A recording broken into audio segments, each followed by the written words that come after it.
누가복음 22장 1절에서 13절 말씀.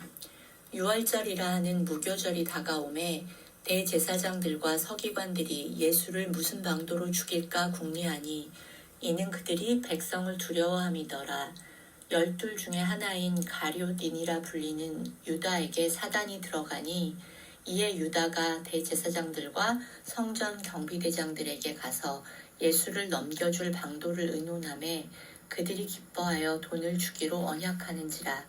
유다가 허락하고 예수를 무리가 없을 때에 넘겨줄 기회를 찾더라. 유월절 양을 잡을 무교절 날이 이른지라. 예수께서 베드로와 요한을 보내시며 이르시되 가서 우리를 위하여 유월절을 준비하여 우리로 먹게 하라. 여짜오되 어디서 준비하시기를 원하나이까? 이르시되 보라, 너희가 성내로 들어가면 물 한 동이를 가지고 가는 사람을 만나리니 그가 들어가는 집으로 따라 들어가서 그 집 주인에게 이르되 선생님이 내게 하는 말씀이 내가 내 제자들과 함께 유월절을 먹을 객실이 어디 있느냐 하시더라 하라. 그리하면 그가 자리를 마련한 큰 다락방을 보이리니 거기서 준비하라 하시니 그들이 나가 그 하신 말씀대로 만나 유월절을 준비하니라. 아멘. 유월절 패스오버는요, 넘어가다, 지나가다 라는 뜻으로 출애굽 전날 밤 죽음의 사자가 애굽의 모든 장자들을 죽일 때 어린 양의 피를 문설주에 바른 이스라엘 백성의 집은 그렇게 넘어갔다는 뜻으로서 이스라엘이 애굽에서 구원된 해방의 날을 기념하는 절기입니다. 77절 초막절과 함께 이스라엘의 3대 절기인 유월절은요, 바벨론 포로 이후에는 니산월이라고도 불렸는데 그 전에는 아비월이라고 불렸던 유대력 1월 14일을 말합니다. 그래서 1월 14일 저녁에는 양을 잡아서 양과 무교병을 먹었고요. 유월절 다음 날부터 7일 동안을 무교절이라고 했어요. 그래서 사실은 유월절과 무교절이 따로 떼어서 쓰이기도 하고 또 같이 쓰이기도 했습니다. 유대력 1월은요, 지금 태양력으로는 3, 4월경입니다. 또 다시 말하면 유월절을 준수한다는 것은 하나님이 이스라엘의 구원자이심을 확인하는 것이기 때문에 예수님께서 바로 그 유월절 어린 양으로 잡히는 날 잡히셨고요. 그래서 우리를 사망을 넘어가는 패스오버, 진짜 유월절의 어린 양으로 오신 것이죠. 오늘 본문에는 대제사장들과 서기관들 그리고 유다 이런 부류의 사람들은 이 유월절을 어떻게 준비하고 있나와 그리고 예수님과 예수님을 따르는 제자들은 유월절을 어떻게 준비하는가를 이렇게 두 가지 모습으로 대비해서 보여주고 있거든요. 사실 대제사장들은 레위 지파 중 아론의 자손이어야 했고요. 그리고 종신 세습직이었어요. 그런데 당시에는 이미 매관 매직이 있었고 로마에 의해서 대제사장들이 임명되곤 했잖아요. 그래서 사실은 한 해에 대제사장이 한 번씩 뽑히기도 했다고 해요. 예수님이 십자가에 달리시던 그 해의 대제사장은 안나스의 사위 가야바였는데요. 가야바는 AD 18년부터 36년까지 대제사장직을 맡았거든요. 그렇지만 여전히 생존해 있던 안나스는 명예 대제사장처럼 불리면서 그래서 안나스와 가야바가 같이 예수님을 신문하고 하는 장면들이 나오기도 하죠. 가야바 역시 그렇지만 수리아 주재 로마 총독 비텔리우스에 의해서 AD 36년에 해임되고 마는데요. 이 비텔리우스가 바로 네로 황제가 AD 68년에 자살하고 나자 AD 69년에 갈바, 오토, 비텔리우스 이 세 명이 계속 반역을 하면서 로마 황제에 올랐던 그 비텔리우스입니다. 결국은 예수님이 돌아가시고 나서 얼마 되지 않아 대제사장의 자리를 해임당하고 말 그 가야바와 안나스가 왜 이렇게 예수님을 죽이려고 했을까요? 그들은 어떤 욕심에 사로잡혀 있었던 거죠. 그러면서 예수를 무슨 방도로 죽일까 궁리하니 그렇게 궁리를 하면서도 이는 그들이 백성을 두려워함이더라 이렇게 나오거든요. 왜냐하면 이때는 유월절이기 때문에 믿음이 있다 하는 유대 사람들은 갈릴리 땅에서부터 사마리아 땅까지 다 그곳에 있던 유대 민족들이, 때로는 여리고 너머에 있던 사람들까지 다 예루살렘으로 몰려와서 예루살렘에 사람들이 엄청 많았거든요.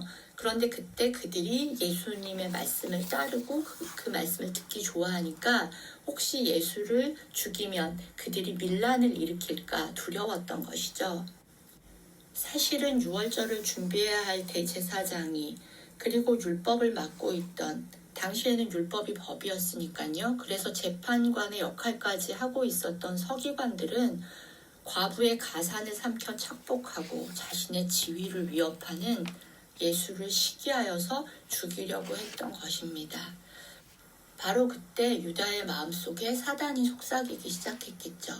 그래서 유다는 대제사장들에게 가서 예수를 넘겨주기로 하고 돈을 받기로 합니다.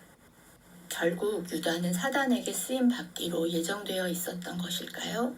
저는 그렇게 보지 않습니다. 하나님은 우리에게 자유의지를 주셨죠. 옛날 인디안 속담에 그런 말이 있대요.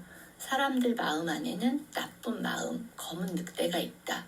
그리고 착한 마음, 하얀 늑대가 있다.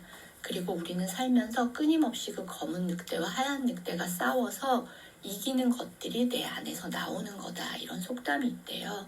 그래서 어떤 아이가 자기 할아버지에게 물어봤대요. 할아버지, 그럼 결국은 하얀 늑대가 이겨? 검은 늑대가 이겨? 그러자 할아버지가 이렇게 말씀하셨대요. 네가 먹이를 주는 놈이 이긴다. 어쩌면 우리는 매 순간 선택의 길 앞에 서는지도 모릅니다. 그것이 누구의 음성인지, 그리고 나는 어떤 선택을 할 것인지. 야고보서 1장 15절에 욕심이 잉태한 즉 죄를 낳고 죄가 장성한 즉 사망을 낳느니라 라는 구절이 나옵니다. 유다와 대제사장, 서기관들을 움직인 동력, 그 에너지는 무엇이었을까요? 욕심이었을 것입니다.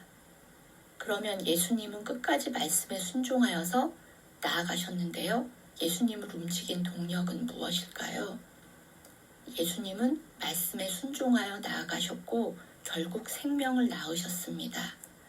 유월절 양을 잡을 무교절 날이 이른지라 예수께서 베드로와 요한을 보내시며 이르시되 가서 우리를 위하여 유월절을 준비하여 우리로 먹게 하라. 그 마지막 만찬을 준비하셨죠.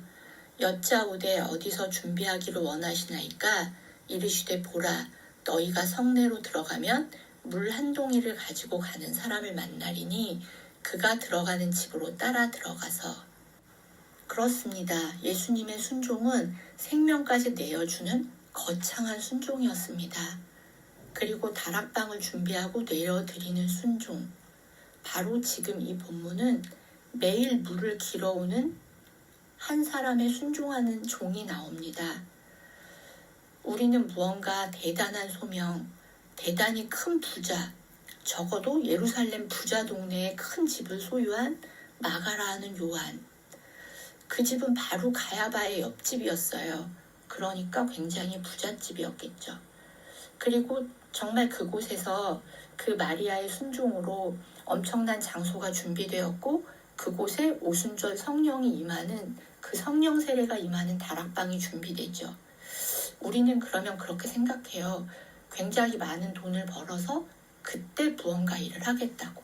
아니면 나는 나중에 무언가 대단한 큰 소명을 발견한 후에 하나님의 일을 하겠다고. 그러나 그 집을 발견하기 위해서는 매일 물 길어오는 한 종의 순종이 필요했다는 사실을 저는 오늘 이 본문을 읽으면서 발견했습니다. 어쩌면 이 종은 우리 눈에 보이지도 않고 그저 스쳐 지나가는 사람에 불과했을지도 모르겠어요. 아니면 당시에는 사람 대접을 받지 못했던 사람인지도 모르겠죠. 그렇지만 이 한 종은 매일매일 같은 시간 주인의 명을 따라 그 물을 길어왔을 것이에요. 우리는 무언가 준비되면 어떤 일을 하겠다고 합니다. 그리고 내가 가진 재능이 엄청 많으면 무언가를 하겠다고 하죠. 그리고 그 소명은 굉장히 큰 것이어야 하고 어떤 땅으로 떠나야 하는 것이라고 착각할 때가 있거든요. 그런데 지금 내가 사는 이곳에서 내가 매일 하는 어떤 일, 그러나 그것을 하루도 거르지 않고 그 노동의 일에 순종하면서 나아갈 때 그 한 종을 따라갔던 사람에게 그 준비된 다락방이 보이는 것이고요. 예수님이 그것을 통해서 말씀하신 일이 이루어지는 것이고, 그 안에서 예수님은 돌아가시기 전 너희들이 나의 가족이다 라는 표현으로 그 유월절 식사를 제자들과 하시는 그런 일이 이루어지죠. 어쩌면 저에게는 원대한 소망은 없습니다. 그렇게 큰 집을 내어드릴 어떤 재능과 물질도 없습니다. 그러나 물 길어오는 수고, 그 매일의 노동의 자리는 제가 지켜드리겠습니다.